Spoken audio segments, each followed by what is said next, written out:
Welcome into Candlestick Chronicles, a 49ers podcast on the Blue Wire Podcast Network. I'm Kyle Madson. I write about the 49ers over at NinersWire.com, part of the USA Today Sports Media Group. Alongside me, Chris Biderman, Ohio State alum. And it's still Super Bowl week, which is cranking out content. We got a bunch of Super Bowl questions for you that we have haphazardly written down, and we'll just go through in order so you can see how our stream of consciousness worked.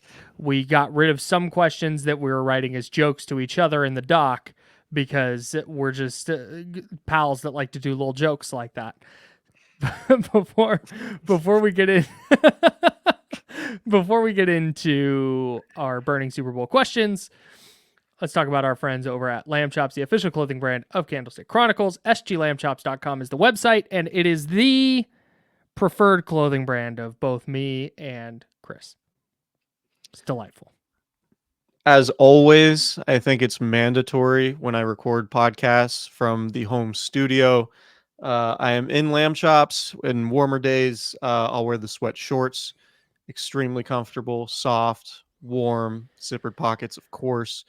Cooler days, you got the sweatpants with the elastic end on making them joggers. Just extremely comfortable, great for travel. The ash gray hoodie is a favorite. I wear it on this podcast frequently. Not at the moment, but always one of my favorites in the rotation. Shout out to Lamb Chops and our friends over there. Promo code Candlestick20 gets you 20% off your order today. Shorts, sweats, hoodies, whatever you want, they got it for you at Lamb Chops. We're also sponsored by Cooperage Brewing. We love Cooperage. Candlestick Chronicles Hazy IPA. It's my favorite beer, followed very closely by Keg Slayer, another delightful beer. IPAs, Pilsners, oatmeal stouts, double West Coast IPAs. Double West Coast IPAs. My buddy's kind of a beer snob, and he says that they're the best hazy IPAs he's had. I would agree. Yeah, really, really good.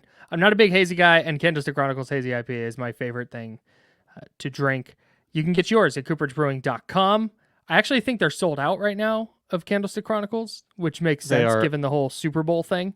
They are out of stock on their website at the moment. People preparing for their Super Bowl parties, no doubt, have sold them out of Candlestick Chronicles. That's how it goes. And that's just how good it is. But luckily for you, dear listener, all of their beer is delightful. So get yours today at cooperagebrewing.com. That is 1-day shipping. So if you order it when you're listening to this, you should get it by Super Bowl, assuming that you listen to this before like Saturday. So this comes out Wednesday. If you order this Wednesday, you should have a case of Cooperage beer on your front doorstep as long as you're 21 or over. And in the state of California, you sign for it and bang, you've got beer for your Super Bowl shindig, whatever it is. And if you want a hazy IPA but you can't get Candlestick Chronicles Hazy IPA, they have Sound is Vibration, which is another excellent hazy, and a Tommy Pastrami hazy 4-pack.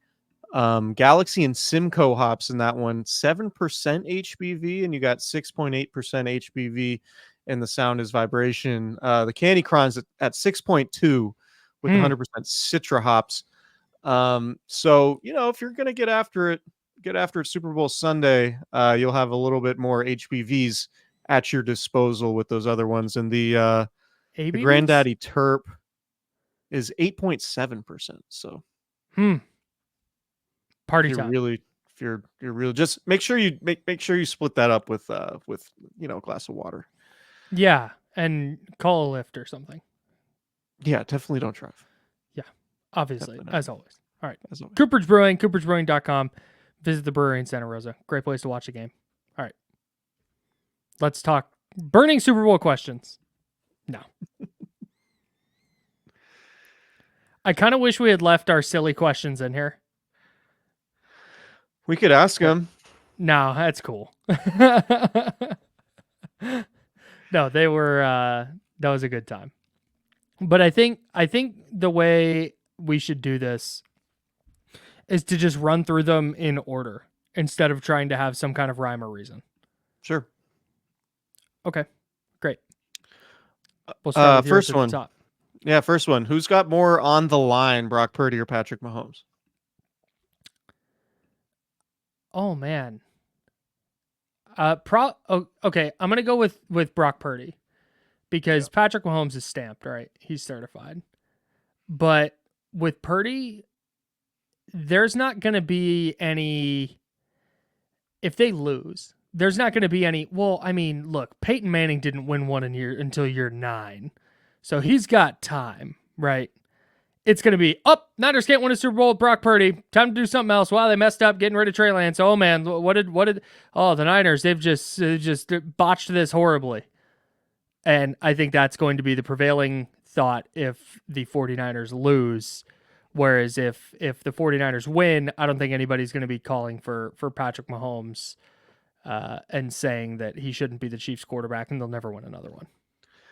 I agree with you. My answer would be Purdy because there is that chance, right? Like if he comes in and throws 3 picks and the Niners lose, and then he comes out next season and his confidence is shaken and he's not the same quarterback, then there is an outside chance that the 49ers end up moving on sooner rather than later, right? Like there's still a chance that Brock Purdy is not the long-term guy. Patrick Mahomes already has that long-term guy wrapped up. Like his Right. future in Kansas City is not in question. It's just ultimately how long does he decide to continue playing, Mm-hmm. which obviously is going to be a long time.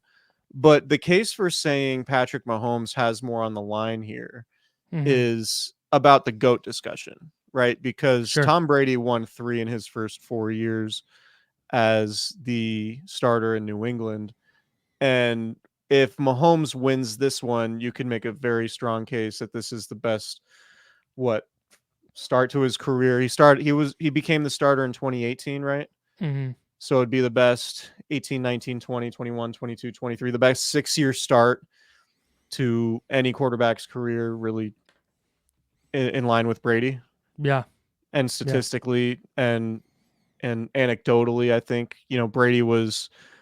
Brady early on in his career, people forget, was sort of the quote unquote game manager. He was not the guy who was, lighting up the stat sheet. He was Mm-hmm. he was a quarterback who helped his team win a bunch of games, but he was not a dude putting up elite numbers, nor did the eye test look anything like Mahomes, right? Mahomes like running around, making ridiculous throws, throwing left-handed, all of these super memorable plays, dropping back an extra 15 yards on third and 15 and finding Tyreek Hill to essentially swing momentum of the last time the Chiefs played the Niners in the Super Bowl and the Chiefs' first Super Bowl win. Um, so yeah, like I think in in the short term, like Purdy absolutely has more to lose than Mahomes does because there's a world where, he gets kind of Jimmy Garoppolo'd and the 49ers decide that, maybe he regresses next year because his confidence is shot and the 49ers ultimately don't have their franchise quarterback for the long term and they Mm-hmm. decide against giving Brock Purdy 40-50 million dollars a year or Sure. whatever it would be in a couple of years. Um, but when it comes to the conversation about the greatest quarterback of all time, I think Mahomes puts himself squarely in that conversation just because it would be, the best first 6 years we've ever seen from a quarterback Mm-hmm. if he comes away with his third title. Yeah, the other thing for Purdy that's on the line, I agree with what you're saying about Mahomes. Also, you don't want to be the guy that lost to Brock Purdy in the in the Super Bowl. Um, but on the other hand, with Purdy, and I think why there's a lot on the line for him is he got hurt in the NFC title game last year, but then came in this year, did not play well against Green Bay, and then outside of the a couple of scrambles against Detroit wasn't particularly awesome in that game. Yeah. And once you include like he wasn't very good in the first half against Seattle in his playoff debut last year. He really struggled with the entire team. I think struggled against Dallas, and then he got hurt in the NFC title game. Like he's putting together a not a bad track record in the playoffs by any means. I mean, he's 4-1 as a starter, so he hasn't been that bad. But if he goes out and doesn't play well in the Super Bowl, he has way more quarters of not playing well in the playoffs than playing well. So that's another kind of, I think, underlying thing here for him on Sunday. Yeah, I would agree. And again, like my opinion is that Kyle Shanahan loves this guy. Like Dude, would did you hear him capital drunk talking about LOVE. him? Yeah, like Kyle Shanahan loves this guy, and it does not. He was even talking today. I saw a clip about how much more confident he is as a play caller, and how much more aggressive he is as a play caller, Mm, and mentioned that his aggression as a play caller ebbs and flows depending on his players. And we've heard him allude to that a little bit in the past, but not really say it so cut and dry.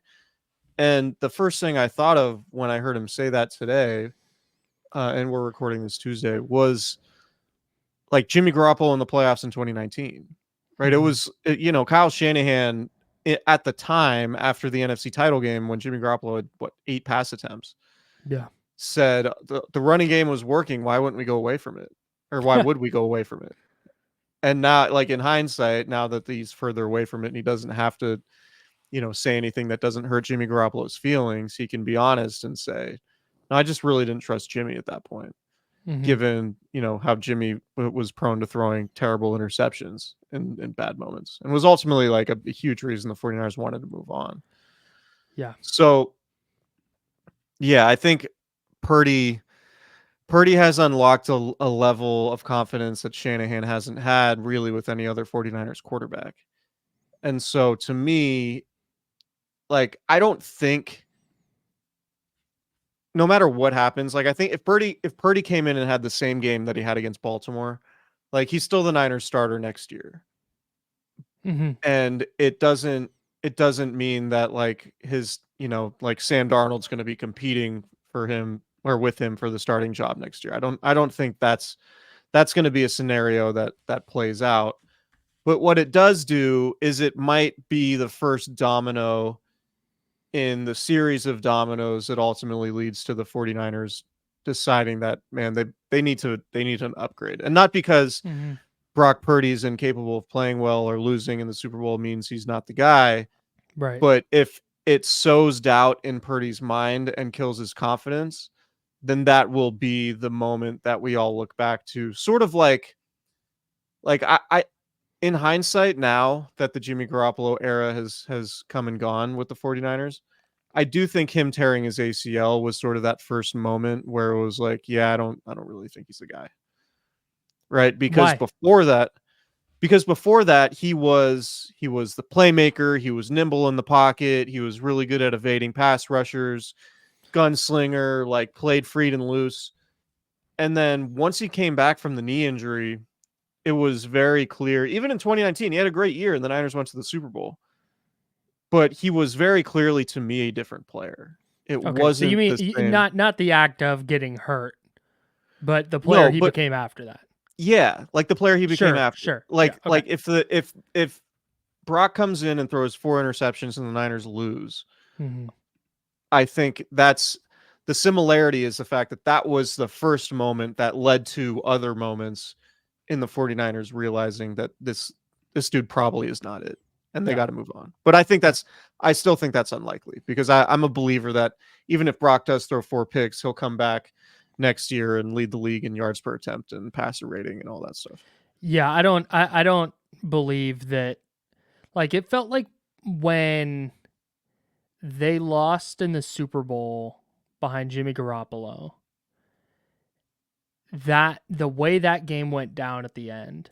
And I watched it back the other day, and there were just multiple opportunities for him to make plays and he didn't. And it felt like after that Super Bowl, it was like, oh, can they do this with Garoppolo? Is he good enough to go up against? Like their defense played about as well as it can play, and the offense just couldn't get over that hump. I went and looked this up. I think it started in the Vikings game because he threw that pick at the end of the first half. Mm-hmm. And then in the second half, he threw 6 passes. And then in the NFC Championship game, like you just mentioned, he threw 8. That's 14 passes across 6 quarters of football. Yeah. That's definitely where that started. And then, like I said, you got to the Super Bowl, and I don't think that's necessarily going to be the case with Purdy, just because we've seen, I think, a better version of Brock Purdy over the last couple of years than we really ever saw of Jimmy Garoppolo. Yeah. So I don't think it's necessarily they lose the Super Bowl and he's out, but I do think that that seed of doubt gets planted in a way that it hasn't had a chance to yet. If they Yeah. lose. Because even like when he's had bad games, like, he could always come back from the Cleveland game. Like you're allowed Sure. bad games during the Mm-hmm. regular season against great defenses and terrible weather. And even the Packers playoff game, it was like, we can talk about the rain and, losing Deebo Samuel and that type of stuff. I don't know that you can come back from a bad performance in a Super Bowl in the same way. And like the Baltimore game was like, yeah, it was one game. It was Christmas. Like it was, um, and so That was you can crazy. come Remember back when from a Baltimore regular, won the Super Bowl that night? right. Yeah, it's true. Sorry. Well, I mean, Lamar Jackson won the MVP, He did. He definitely did that. which we'll And then find won the out Super on. Bowl. Yeah. Crazy. Um, I'm going to ask you this next one because I'm not 100% sure what it means. okay. Is Kyle Shanahan going to suffer from Andy Reid syndrome? Please So explain. remember Andy Reid in Philadelphia was always like, yeah, he's a great coach, but he goes all these NFC Championship games and went to a Super Bowl and was it multiple Super Bowls or just one? I forget. Just one. Just one. But couldn't win the big one, and then he ended up getting run out of town eventually, Mm-hmm. and didn't win a Super Bowl. Gosh, what was it? He had been coaching. I think he had been a head coach for more than a decade before he won a Super Bowl with the Chiefs. Oh, yeah, for sure. Like way a decade. Yeah.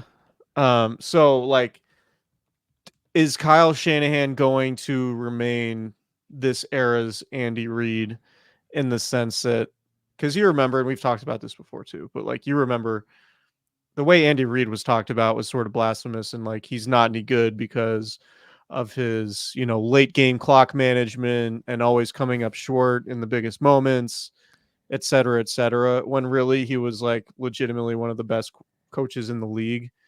And all he really needed was a Super Bowl to put a stamp on his legacy. And now that he has Patrick Mahomes and he's been to, all these Super Bowls that like He was in year he's 20 when he won a Super Bowl finally. yeah. So like, I mean, 21. Oh my God, 21. Sorry. he was in his 21st season as coach before he won a Super Bowl. Yes. So yeah, like if Kyle Shanahan, is this another step towards like that frustrating process where on Monday all of the debate shows are talking about Kyle Shanahan choking in the big one, and Mm-hmm. is he overrated, et cetera, et cetera, when the answer is probably no, but it just speaks to the value of actually winning a Super Bowl when you're considered like an elite coach. Because I do think there's a faction of people who look at Kyle Shanahan and look at losing the 28-3 game as the offensive coordinator with the Falcons and like look at all the offensive stuff and still kind of think he's fraudulent because he hasn't won a Super Bowl, Mm-hmm. despite his obvious influence on the league and the fact that there are so many coaches, including Super Bowl winning coaches, Mm-hmm. like Sean McVay, who, came from his tree. Right. So I just, that I was the think point of that question. Like, is Kyle Shanahan, he's at a fork, like this game sort of represents a fork in the way he's talked about, to where, okay, he's this like overrated coach who mm-hmm. always like fails in the big one, which I think is dumb, obviously. Sure. Or is he I, now like elevated to like a possible Hall of Fame type coach who might be able to win a couple more? I have some thoughts on this that I'll dive into a little bit more later. But Okay. I definitely think it's a possibility that he winds up there. I mean, dude, in fact, you know what? There were people calling for him to be fired after 2020 and then after 2021 and then after last year. Like there are already people who are just going to be out on him as a head coach unless he wins a Super Bowl. And I think it's worth noting Andy Reid for 4 consecutive years won multiple playoff games. No, I'm sorry. Was in multiple playoff games, won one, won two, won one, and then got to the Super Bowl with a couple of wins in 2004. So his team was in the playoffs 5 straight years. They lose the Super Bowl, they go 6-10 the next year, but then they make the playoffs and win a playoff game in 2006. Missed the playoffs in 07, won 2 playoff games in 08, and then were one and done in 09 and 10. They go 8-8 and 11 in 2011, and then 4-12 in 2012, and that's when he got booted. Like, he got a long, long leash to get over the hump.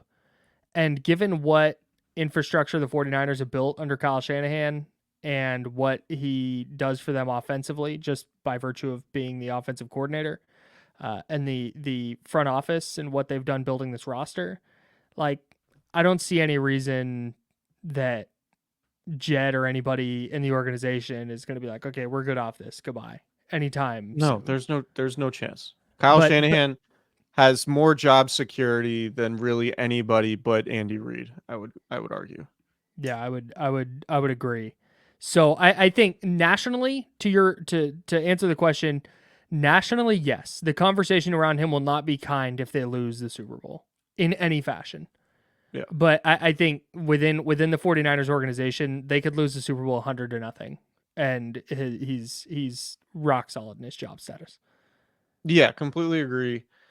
I also you know what, think 100-0 would be pretty bad. You might have to fire a coach after 100-0 loss. leave him in Vegas. Don't even let him on the plane. It's like, it's because you drank on Monday night, you heathen. I do think, like, if he loses and if Brock plays bad, like if the Niners lose and Brock plays bad, there's going to be a faction of people. And if you're familiar with the media landscape, you could probably guess at the faction, or who these people might be. But there are going to be people going back to the Trey Lance situation and talking about how that was bungled and that is the reason why the 49ers lost. Not that I agree with it, but that's going to be like the skeleton in the closet that gets brought back out if Brock Purdy doesn't play well. Yeah, 100%. There was there was when they traded Trey Lance, there was a large, like, in fact, you know what? I didn't necessarily think they should start Trey Lance this year, but I was super in the camp that they should keep him. But there were definitely questions after they traded Trey Lance of why they didn't just start Trey Lance this year. And the people asking those questions have not had the same question. But you're right. It will come up again if they lose and Purdy doesn't play well. Who's going to hold Kyle Shanahan accountable? Hold his feet to the fire. All right. Third one. Are we doing a your turn, my turn thing, or am I asking all of them? Okay. Okay. So we alluded to this a little bit earlier, but is there anything? No, it's my turn. I'm sorry. No, wait, it's your turn. You go. It's my turn to ask. So we talked about this a little bit, but is there anything that could happen? I guess I should ask you. Is there anything that could happen that would make Kyle Shanahan consider not having Brock Purdy as a long-term QB on Sunday? No. I think there's a big enough sample size for Shanahan that his faith in Brock Purdy is pretty much unwavering. And if he performs poorly in the Super Bowl, it'll be written off as, oh, it's his first Super Bowl, is a huge game. This player didn't play well. That player didn't play well. This play could have gone different. I don't think so. I think Kyle Shanahan is pretty stout in his faith in Brock Purdy. Yeah, and I think one point, I agree with you, obviously, and I think one point that needs to be made when it comes to anytime you make a decision where fire Kyle Shanahan or get rid of Brock Purdy, like, okay, but what's your plan then? Like, what is your replacement strategy? Mm-hmm. And in this case, more than likely, it's going to get Kirk Cousins. So if you're like out on Brock Purdy and like, oh, he couldn't win the big one, like, okay, go get Kirk Cousins then. You know, like Dude, unless here, unless you can pull off a trade, like that's the thing with this stuff is like there isn't really a scenario where okay, Brock Purdy was bad in the Super Bowl, but there's not going to be a scenario where like an obvious fix exists, particularly given what Purdy makes. Like the that's contract is a huge part of it. yeah, and that's just it. You have an expensive ass roster that's really good and in the Super Bowl, by the way. They're in the Super Bowl right now. Well, not right now. They're in Las Vegas. They're in the Super Bowl on Sunday at 3:30 Pacific. But Brock Purdy next year, $1 million cap hit. Brock Purdy in 2025, $1.1 million cap hit. He is 17-4 as a starter in the regular season and 4-1 as a starter in the playoffs. He could suck ass in the Super Bowl, and the 49ers are going to roll with him because there is proof positive they can even win football games in the NFL, and he cost them $1 million goddamn dollars. That's just that. Hey, every NFL team who doesn't have an elite quarterback, would you like a quarterback who can win you games for $1 million? Yep, all of them would. I So think he's their quarterback at least for the next 2 years, and they're going to give it a go. I think this hasn't gotten enough attention, but the fact that Brock Purdy, regardless of whether or not you think he's elite, regardless of whether or not you think he should or shouldn't be an MVP candidate, he might have been in these last 2 years the biggest bargain in sports history when it comes to value provided versus cost. Yes. And I don't think it's close. Unless Yeah. you want to go back to, I don't know, did Kurt Warner win a Super Bowl on Yes, a rookie contract? I believe so. Okay. Well, that's what we're talking So about. did Tom Brady. Okay. So like one of the best Oh, well, values hang on. in history. The Rams won it in 99. Mm-hmm. They won the Super Bowl. As far as I can tell here, he made $250,000. Kurt Warner did. Yeah, that year. Wow. 99. Yeah, $250,000 base salary with a $500,000 prorated bonus. He had So a what was $750,000 cap number in 1999. okay? But so in terms of cap percentage, 1.3%. and Purdy's got to be what point like 6% of the Brock cap Purdy this year? is this year 0.4%. Okay. Wild. Point stands. Best Nailed it. value in Atta babe. best value in NFL history. Should the 49ers win, of course. Yes. Good work. Good work by you. All right. This next question is kind of nihilist on your part, but Do you want to do the second one first?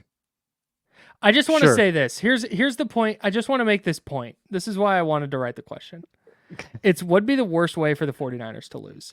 Because I was rolling through this, and I might write a piece about this. If you're a 49er fan in your mid-30s, I'm 33 years old. The Kyle Williams thing happens in 2011. 2012, they lose the Super Bowl to the Ravens, where they had the ball on the 5-yard line and couldn't. I was there. You were I there. was there. You were there. 2013, you had the Richard Sherman tip to Malcolm Smith for an interception in Seattle in the NFC Championship game. 2015 is Jim Tom Sula. 2014 is the mess that was the end of the Jim Harbaugh era. 2015 was Jim Tom Sula. 2016 is Chip Kelly. 2017 was the first Kyle Shanahan year where they start 1-10. 2018, Jimmy Garoppolo tears his ACL. 2019, they lose the Super Bowl after having a 10-point lead in the fourth quarter. Like, there's just so many, and then they dropped a Jaquiski Tartt interception in the 21 NFC title game, and Brock Purdy gets hurt in the 22 NFC title game. There's just no, it's hard to find ways that the 49ers could lose on Sunday and have it be like, wow, that was bad. Like, I feel like a lot of people a lot of 49er fans are just kind of numb to it at this point. Mm-hmm. And I think the only way that a Chiefs win on Sunday could be like, wow, that was a new low, is if they blow another late lead. So that's ultimately the question to me is getting blown out better Yes. than blowing a late lead. So you think because Yeah, if they lose, if you if they get lose 31-13, it's just like, well, like, dang. if you get blown out, it feels like it invalidates all of the excitement that was created this season because this was a pretty charged season from like an excitement standpoint. Yeah, no, I'm totally with you, but you can write that off as, dang, you know what? Got beat by Patrick Mahomes in a big game. Didn't play their best. Whatever. If you blow another late lead, now that question of like, hey, should they move forward with Kyle Shanahan comes to the fore. Because now this is a lot of different players on this team and you still can't hold on to, like, that would be bad. That would be hard to swallow. Yeah, I mean, If you smoke another late one, oh, damn. That'd yeah. be tough. I kind of I'm kind of with you. Because if you get blown out, you just lost, right? If you get the rug ripped out from under you again, oof. Yeah. I don't know, man. Yeah, no, that's true because there have been so many heartbreaking ways that it's ended. Right. Yeah. Yeah, another blown late lead would be tough. Yeah. That would be tough. Getting blown out would suck from the standpoint of like everyone went all in on this team, like including us or including me, Mhm. being like, this is the best team they've had since '94, since the last time they won the Super Yeah. Bowl. Like this is a better team than 2019. Certainly better offense. But yeah, no, blowing another lead, that would be okay. I think we're in agreement. The most satisfying way to win, I mean, for me, Overcoming a like late deficit. if they just housed them, if they just Yes, blew them I out, agree. I agree. if it looked like the Steelers game or the Jaguars game Mm-hmm. or any number one of the Niners blowouts against like The pretty good Cowboys, teams. the Yeah, Eagles. the Cowboys, the Eagles game. Oh, Like you if it said pretty looked like good teams. Take the Eagles out of there. Sorry. I didn't mean that. The Eagles are good. um if it looked like that, I think that would be the most satisfying one because it would I just agree. be for Niners fans, it would just be a party the entire game. I don't think Yeah, that's and it gonna would. happen, You talked but that would about. be the most satisfying one. No, I totally. I think I agree with you. Although being down 2 scores to Patrick Mahomes in the fourth quarter and having a Brock Purdy led offense overcome a 2-score deficit against Patrick Mahomes would be pretty nuts. You know, That'd be it'd be wild. funny. Say it goes exactly like the Eagles game, right? Mm-hmm. And Brock Purdy has like a perfect day. Mm-hmm. I think that would like people would think less of Brock Purdy if the Niners blew out the Eagles and he was like perfect throughout the entire game. I mean the Chiefs. Basically just like reaffirming what we saw throughout the season. Whereas if Brock Purdy was terrible in the first half and then led a comeback drive in the Dude, fourth you're quarter, totally right. people would be like, "Oh, this guy's got it. He's proved That all the doubters wrong." that's the dialogue I need is Niners Niners win 38 to 20 Yeah. and Purdy has a, like you said, a Eagles like game, but it's all like yak. It's just short throws. And people are like, yeah, he won a Super Bowl, but I mean, really, did he? That's what I need. Came Yeah, back from 17 down against the Lions, and it's like, yeah, but did he really come back? Like, yes! yeah. Look at the freaking scoreboard. God, well, his EPA per play. Okay, I'll look at I think points. Actual I think points added, APA. just for the sake of like the Purdy discourse, a Niners blowout would be like the best thing because that's where it would get to the most ridiculous levels.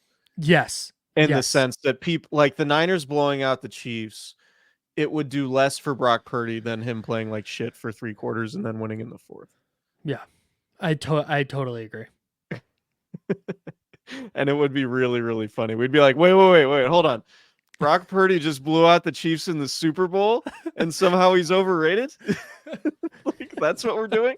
That would be No, really but good. to your point about if they get blown out, it would invalidate kind of this entire season. If they win via blowout, it would validate everything. Yeah, Now all of a sudden, everything that they did during this season was real instead of like, oh well, they barely beat the Packers, they barely beat the Lions, and now they're here.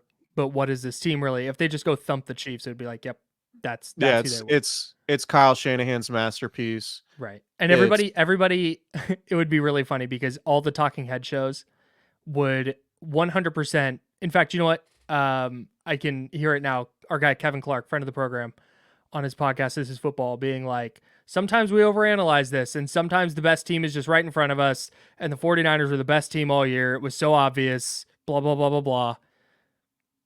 That's how it's yeah, going to go. yeah. And honestly, like I think that's the best case for the Niners. Like if you're trying to look for points or evidence the Niners are going to win on Sunday, to me that's it. Yep. Like they were the better team throughout the entire season, but coming on the heels of the Chiefs beating Baltimore, where there was that same analysis going into that game, that's obviously where that could fall flat. But we'll see. That's why they play the game, Kyle. You know what? It sure is. Who's an underrated offensive X factor for you as we preview this game? We'll talk plenty about your Christian McCaffreys and George Kittle and Debo Samuel, Brandon Ayuk, et cetera, et cetera. But who's an underrated player who may not come up over the course of our regular previews? Juwan Jennings. Mm. Right? Okay. Like Juwan Jennings is gonna, like, for the 49ers to win, there's gonna be a Juwan Jennings random third down conversion on a scoring drive. Right? Like the one in the NFC Championship game where Purdy's rolling left and throws that ridiculous pass across his body to the middle of the field, and Jennings makes a one-handed catch. Jennings is sort of like, he epitomizes that X factor, right? Because you can have, third and long as a defense, you can have a great plan for Brandon Ayuk and Debo Samuel and Christian McCaffrey and George Kittle, but chances are you're not going to have a great plan for the fifth eligible. And that's Jennings is often the fifth eligible in those scenarios, and he's should have a nickname for him, like third and Jennings. Yeah, Jennings on third down. Yeah, we'll workshop it. Third and long, find Juwan. Ooh, I think we're getting there. I think we're close. I think we're nailing it. We'll workshop this for sure. maybe cut it down a little bit. But he's Juwan on third. Close. Inching forward. Yeah, he to me is like epitomizes X factor, because if if you win a close game, there's a good chance that you're looking back and there's like, it's 3 catches for 42 yards, but 2 of them are third down conversions. Yeah. And gotta have it moments. Yeah. Could also see him getting a touchdown on like a rub route with George Kittle or Debo Samuel or somebody, where he's just kind of wide open because everybody's collapsing on the middle of the field. We saw that. I think it was in Philly in week 2 of 2021, where he had a walk-in touchdown because a corner, a safety, and a linebacker all followed George Kittle on an inbreaker. So, or maybe Kyle Shanahan dials up the Debo Samuel pass play, like in the finale of the 21 season against the Rams. Jennings had a big game. Yeah, it's another great call. I'm gonna go with John Feliciano. Can they block Chris Jones, bro? You are such a football guy. I am. I've been grinding a lot of film. No, we've talked about this ad nauseum every year since the 2020 offseason. Improving the interior of the offensive line because they need to stop Chris Jones and Aaron Donald in big spots. Yeah. And dude, Chris Jones is a monster and not great against the run, but a dominant pass rusher, a absolute game wrecker. And I think John Feliciano is going to get a lot of work against him. So I think if if they can keep Chris Jones from filling up the stat sheet, I think the Niners have a really, really good chance to score a lot of points. Yeah.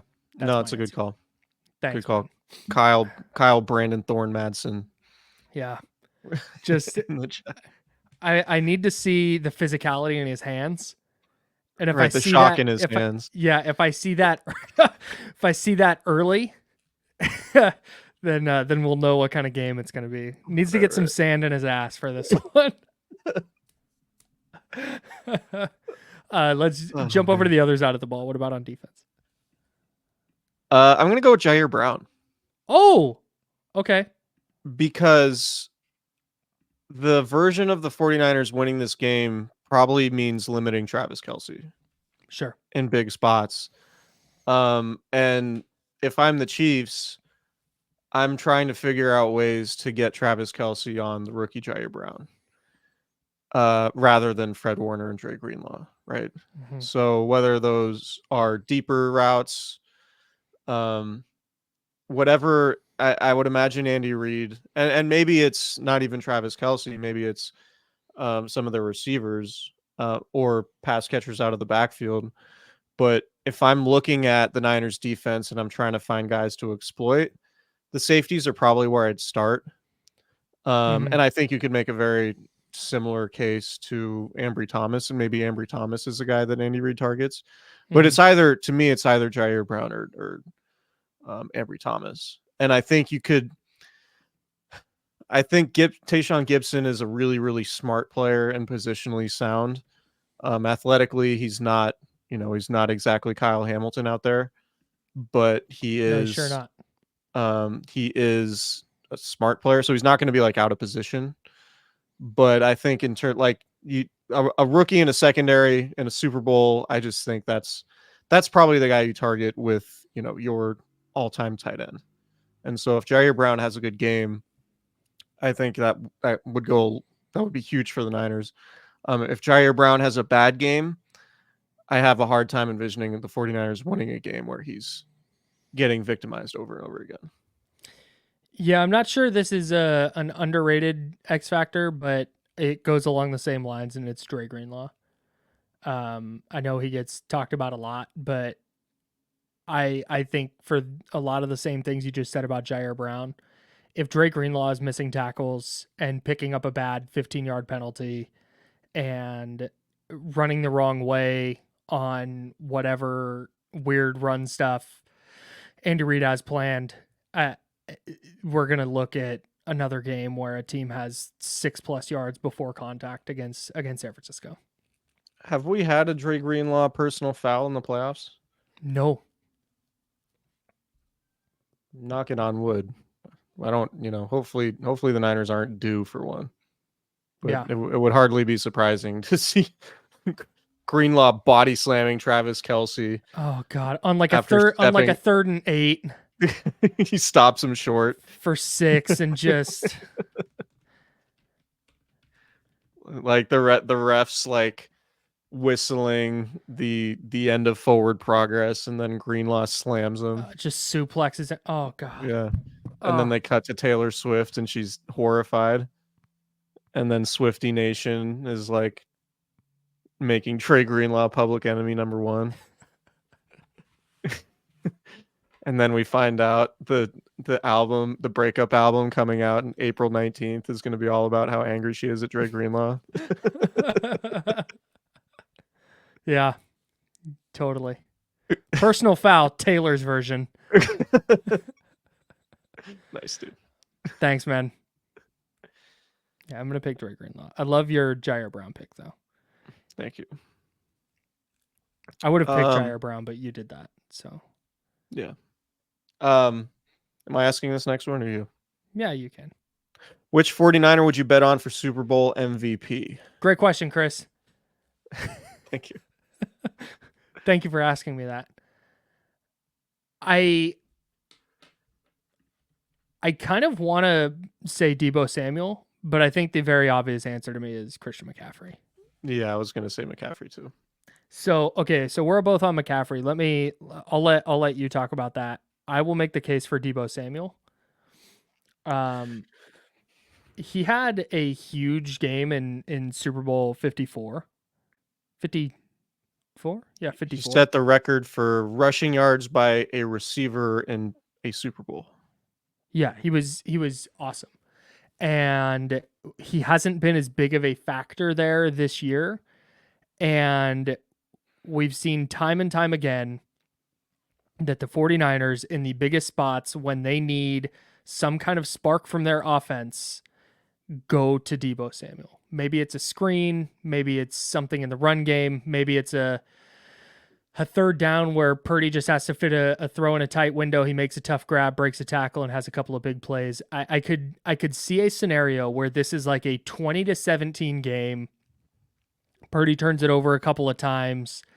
The Chiefs really commit to stopping the run, and it's a Deebo Samuel explosive that sets up a touchdown, and then another Deebo Samuel touchdown, and he has 9 touches for 138 yards with a touchdown, and he just kind of owns the game. He's plus 2,500 according to BetMGM. So Wow. it's $100 bet, wins you $2,500 if he wins it. So that's where I'm gonna go for the sake of our discussion. I like that bet. And if you think about one of the things Chiefs defensive coordinator Steve Spagnuolo is really good at, it's blitzing, right? Mm-hmm. But if Kyle Shanahan catches the right blitz and it's a tunnel screen to Deebo, like that could be a 70-yard touchdown in a Yep. hurry, right? Yep. So from that perspective, I absolutely like the Deebo Samuel pick for sure. But I think McCaffrey to me is the relatively easy choice because I think the most likely version of the Niners winning is McCaffrey getting 140 yards and 2 or 3 touchdowns. Yeah. And just kind of being the guy. Like Yep. because I like the Niners are loaded with some really good like top of the line players, like guys you consider the best at their position at a few different spots. Mm-hmm. To me, right now, I think McCaffrey is the dude who feels like the guy. Like I would be aside. I guess Trent Williams is there for sure. Like in terms of like guy I envision putting on a gold jacket in Canton, Ohio. Like Trent Mm-hmm. Williams for sure. But in terms of like when you're talking about Fred Warner, George Kittle, Nick Bosa, McCaffrey, Debo, like I think McCaffrey is the one most likely a guy that will end up being in Canton as a Hall of Famer. Yeah. And Sunday, winning Super Bowl MVP with 150 all-purpose yards and 2 or 3 touchdowns feels like a feather in that cap Mm-hmm. potentially. Yeah. That's the most likely scenario for the Niners winning is McCaffrey having a big game. I don't see Yep. any scenario where the Niners win the game and McCaffrey's got like 15 carries for 47 yards. Like that just Yeah. doesn't seem likely. Yeah. Not. Yeah. I don't think so either. And the Brock is way Brock is plus 230. McCaffrey is plus 450. yeah, I mean So $100 I bet on Christian McCaffrey wins you $450. yeah. There's definitely a world where Brock wins it for sure. I just think any The version of the world. Niners winning includes a big game for McCaffrey, particularly Yeah. given the way the Chiefs defend. Yeah. That's just it. Is they want to make you run the ball. And at least typically, we'll see. That's what they did against the Ravens, and the Ravens just fed right into it, which is crazy. They did not run it very often. I think the 49ers will run it and run it a lot. But if the Chiefs sell out to stop the run and it's just Brock Purdy kind of playing point guard and Brandon Ayuk has a good day and Debo has a good day and Kittle and McCaffrey, just everybody kind of has a good day and Purdy winds up with 21 of 27 for 290 yards and 3 touchdowns, that would probably get it for him. So next one. I guess I'm gonna rephrase this one. Hang on real quick before we go to that. What was the one I was just looking at? Where is it? My favorite, like longest long shot is Fred Warner plus 20,000. So So a he would $100 bet need, wins you $20,000. You're rooting he- for a low scoring game, and like a pick six. a pick six, and maybe like a sack and a forced fumble or something Yeah, it in would a be 13-6 game. multiple takeaways, Yeah, right? yeah, It would require multiple takeaways in a yeah, win for sure. What's yeah. Nick Bosa? Plus 12,500, same as Chris Jones. Interesting. Hmm, Interesting. extremely. I put this question and I want to change it. I have it Okay. as a yes or no question, but I want to change it to something a little bit different. Go How ahead. would we view Jed York if the 49ers win the Super Bowl? And the initial question I posed was, would he be vindicated from uh I, all the stuff he dealt with early on in his tenure as 49ers I, CEO? I honestly, I think he's already there. Like Yeah. on the Okay. vindicated part of this, I think he's already there because I mean, go look at any of the videos of him talking at last week where he Yeah. spoke with media. Go look at comments from Niner fans. It's all like, "Wow, he's grown up so much," and this and that. And our guy Juan Padilla was in the chat actually talking about this on YouTube. He was like, Jed, used to have his hands and everything, and he did the right thing and just took a step back and let the football people run it. And I think that's kind of how he's already viewed. But yeah, if you win a Super Bowl, he is a stamped right there with his uncle as a 49er legend for sure. Okay. I think Yeah, he's I grown up a think lot, and it shows in the way that he operates. hiring Kyle Shanahan and allowing him to pick John Lynch was probably the best thing that he ever did, and it's probably not close. I Um, would agree.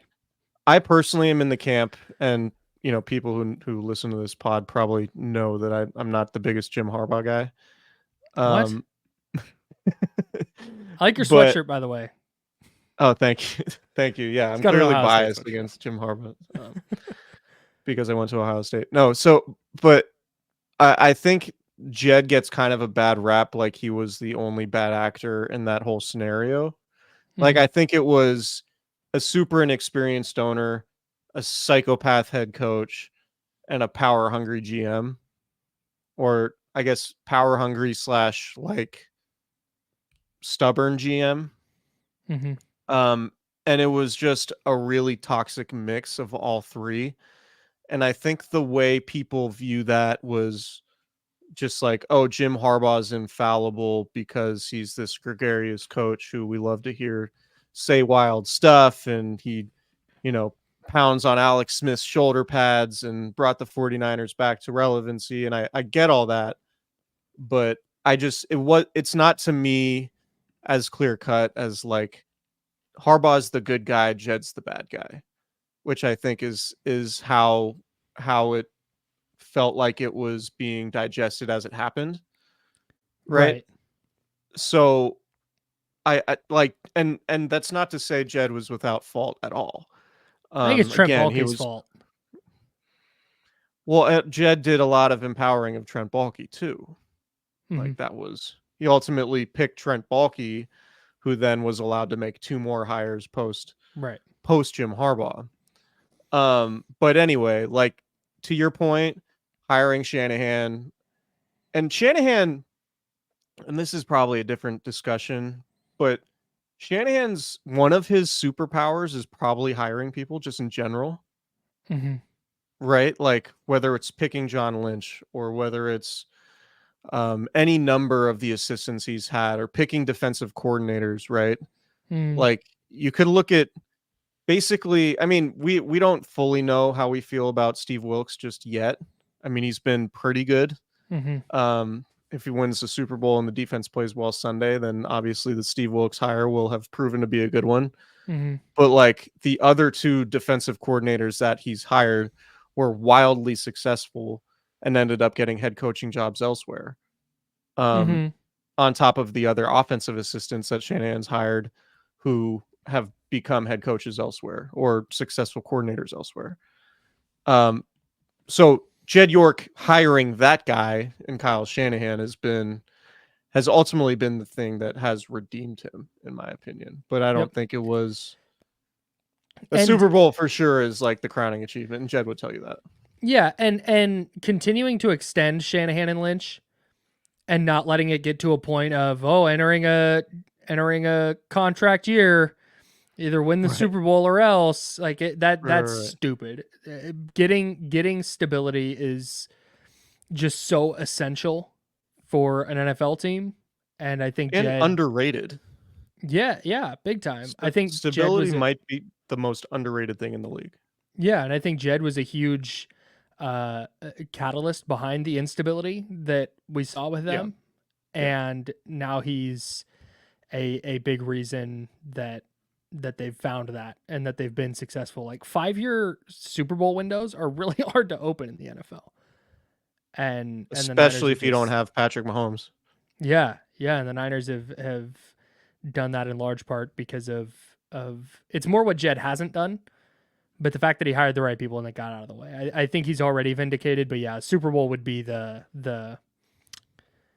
ultimate kind of validation That is pretty wild that the 49ers have had the Super Bowl window for going on 5 years now without an elite quarterback, with three quote different unquote. starting quarterbacks week 1. Yeah. Yeah, it's pretty wild. How many? Hang on, how many different starting quarterbacks have they had? Here we go: Jimmy, Nick Mullins, C.J. Beathard. Brian Hoyer. Since 2019 Oh, during since the Super Bowl 2019. window. Jimmy. Brock, Trey, Josh Johnson. No, Josh Johnson never started a game. Sam Darnold, he started one. Am I I missing think any? that's it.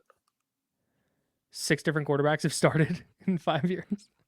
Including he had what? 3 straight.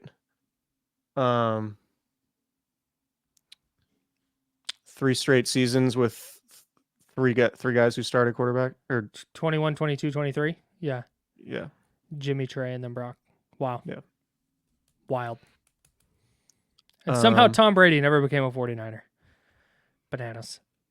well, we'll see this offseason. All right. Last one. Last one. You know, he's still number 11 in Steven Ruiz's rankings. So maybe he'll see that and want to strap him back up. Let's talk about the stars real quick. Wait, Trent hold on. Williams. Oh, Speaking of Steven Ruiz, if the Niners win the Super Bowl, can we hit up your Rolodex and see if we can get Steve Ruiz to come on the pod? absolutely zero chance he would, but sure, I'll hit him up. Okay. He already said he'd quit this job if Brock Purdy wins a Super Bowl. So Dude might need to, get his name out there. yeah. Trent Williams, George Kittle, Fred Warner, Christian McCaffrey. Which of this quartet has their legacy benefit most from a Super Bowl win?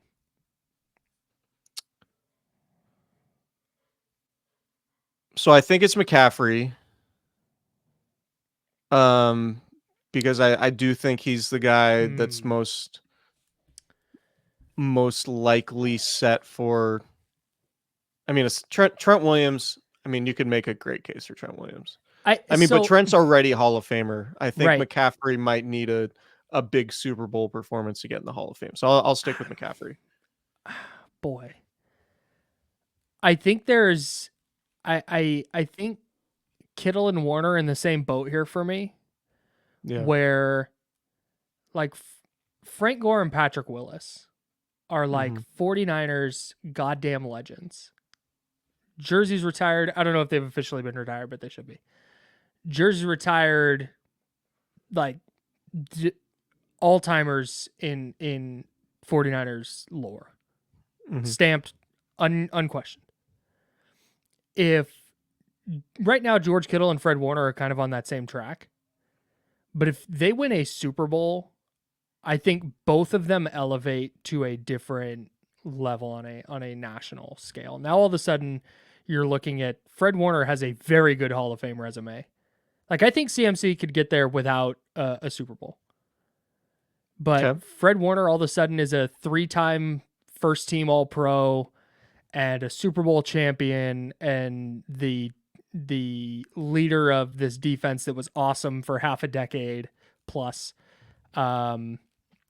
And George Kittle now has these gaudy numbers, and he's been so good, and he's the best all-around tight end in the league. Oh, and now he has a Super Bowl to his name, along with all his All Pros and Pro Bowl accolades.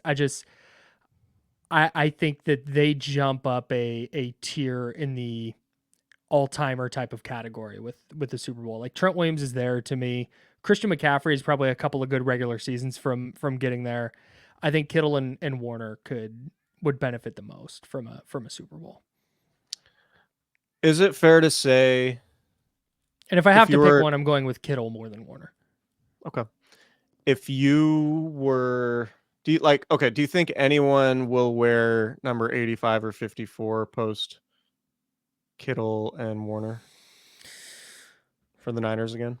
Oh, dang. Because you remember, the Niners were Joe Staley's number is already being worn. Like, right, that was kind of wild. That's where, like, is that the case if they win the 2019 Super Bowl and then he hangs them up? And that's where if George Kittle is plays out his contract, what's he got, 2 years left? If he plays out his contract and then goes and plays 4 years elsewhere and finishes up his career and they don't win this Super Bowl, then no, I think somebody else wears 85. Like Vernon Davis had a hell of a career and he wore 85. Yeah. I think Warner's probably kind of in the same boat, although it depends again on where he plays the rest of his career. Whereas I think if they win Super Bowls here, then I think it changes a little bit. Man, Kittle's 30. He's been in the league. This is his 7th season. God. So, like, I mean, yeah, it's tough to say. Like, can we comfortably say that George Kittle's going to play for the Niners for 10 years? I would bet no on that. If the over-under's at 9.5, I'm taking the under. Yeah. Because you'd be going into a season with 33-year-old George Kittle, who's needed shoulder surgery now for 6 years at least. It's interesting. That's so gnarly that he's as good as he is with just a torn labrum in his shoulder. Yeah. I think Kittle and Warner will both be the last players to wear their respective numbers. You'll probably get another 71, and this is not to diminish anything Trent Williams has accomplished, but given that he was just kind of like acquired via trade and wasn't a homegrown, home developed. Like it is pretty crazy to think about, as good and valuable as Warner and Kittle have been, that they were 5th and 3rd round picks. Really nuts. Really, really crazy. Yeah, I so much changes with one Super Bowl though, man. Like so much changes. With that. Bryant Young won a Super Bowl and was like the perfect 49er. Yeah. And Nick Bosa's wearing 97. That's kind of wild. Was Bosa wasn't even the first one to wear it after Bryant Young. It wasn't like, okay, we'll dust this off and take it out of retirement. Gosh. Hey, what do you think? I have a question just while we're here, and then we can go. If Christian McCaffrey came back next year and went into Jed York's office or whoever is in charge of this, didn't Jeremiah Atachu wear 97? Sounds right. I'm looking it up right now. Dakota Watson, obviously. God. Host of 49ers podcast much? Dakota Watson, like, leads the Kyle Shanahan era in, like, random special teams dude who looks like a complete badass in his uniform. Yes, I totally agree. He had a couple of sacks in 2018. The way the pads fit, he was just like crazy athletic looking, and he was just kind of like a fringe edge rusher, but like special teams demon. Dude, just Deion Jordan ass player, bro. Yeah, he looked crazy in a uniform. But yeah, I guess he wore 97. All right. So Christian If McCaffrey Christian on the McCaffrey, active. Go ahead. real quick, No, you had a point if he first. pulls up, because 21 is de facto retired. They haven't officially retired it yet, but Frank Gore's jersey is de facto hung up. It'll probably happen next year, I would guess. If Christian McCaffrey walked in to Jed York's office and said, "I want to wear 21," do you think they let him? Do you think they make him ask Frank Gore? He probably asked Frank Gore, right? Yeah, I mean, Frank Gore's in the building. He works for the team. Frank's just next door listening to the whole conversation. Just like, what? I don't think so. I think Frank is Jed's favorite player of all time. Same. So yeah. So Christian McCaffrey is currently 8th on the active rushing list. 8th. Wow. So he definitely needs like a few more seasons. But I guess that's just rushing yards. Let me look at scrimmage do yards we has gotta be have up there. scrimmage yards, all purpose yards. Or no, yards from scrimmage, that's what we want. Yeah. Career. Mm-hmm. Nailing Oh, it so this is far. an active. Okay, this is just Gore would definitely let him wear 21. rush yards, LTD. Mm-hmm.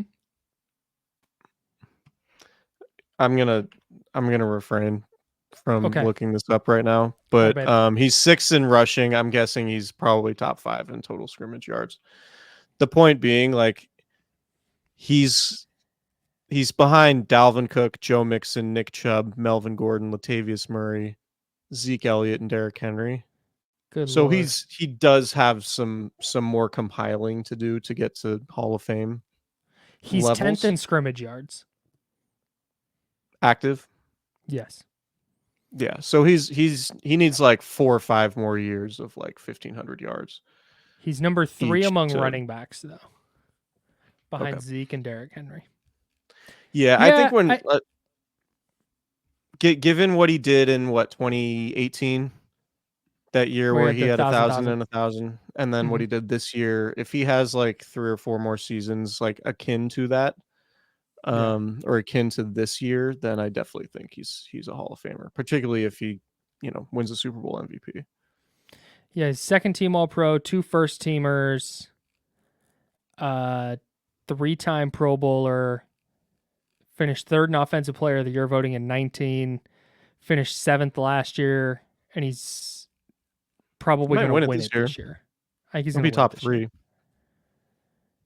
While leading the league in touchdowns twice, scrimmage yards twice. So he led the league in rushing, scrimmage yards, and did he lead in touchdowns this year? Yeah. Might have tied for the lead with Mostert. So if he led the league in all those categories, yeah, he should win Offensive Player of the Year. Yeah, I agree. Okay. That's all I got. Interesting stuff. Burning questions for the Super Bowl. This is our second pod of the week. We are hoping to do at least one more. Jake Moody attempts 2 field goals. Are you going over or under 1.5 made field goals? Makes. Mm-hmm. If he kicks 2. What are the yardages? Any of them from 40 plus? Yeah, we'll say between 38 and 50 yards. One of them or both of them? Both of them are in that range. Under, for sure. If he goes 2 for 2 on like reasonably long kicks, I will be stunned. Me too. There's no doubt, like, the 49ers have to plan on winning this game by 4 points. They have to assume that this game is starting 3-0 in favor of the Chiefs because Jake Moody's going to push one to the right. Stop. Tell me I'm wrong, though. Like, tell me I'm wrong. First quarter, first drive, 4th and 4 from the Chiefs' 42-yard line. You go for it? Sorry, say it again. First drive of the game, Mhm. 4th and 4 from the Chiefs' 42-yard line. Do they go for it or kick it? You're looking at 49, 50-yard field goal. From the 42? Yeah. From the 32. 42 is 60. Oh, I'm sorry. Yeah, 30. Yeah, 32. Yeah, I'm going for it. I think I am too. I'm going for it. I got all the dudes like it. If there's a team that is designed to go for it on 4th and short medium, it's the Niners. What about 4th and 5? I'll kick it. 4th and 4, you're going 4th and 5. Too far. I will hope that I'm gonna write this on the whiteboard pregame in the locker room. Win 1st and 2nd down. Hey, keys to the game is next episode. Come on. So if you throw an incompletion on 3rd down, it's 4th and 3 instead of 4th and 6 or 4th and 5. Yeah. All right, that's it for us. We'll have more Super Bowl preview content coming to you later on in the week. Maybe some props, maybe a guest. We'll have some fun with it. Can't wait. Countdown to Sunday is on. Subscribe to our YouTube page, youtube.com/@Candlestick Chronicles podcast, or just search Candlestick Chronicles on YouTube. We'll be right there. Make sure to subscribe to the channel. Please like our videos. That helps us a ton with the almighty algorithm. And of course, if you're listening on the podcast or to the podcast on your favorite podcast platform, go ahead and subscribe if you have not already done that. And if you have friends who are Niner fans who are getting amped up for the game, tell them about us. Tell a friend. We'd appreciate it immensely. That's it for us. We'll talk to you next time. See ya. Bye.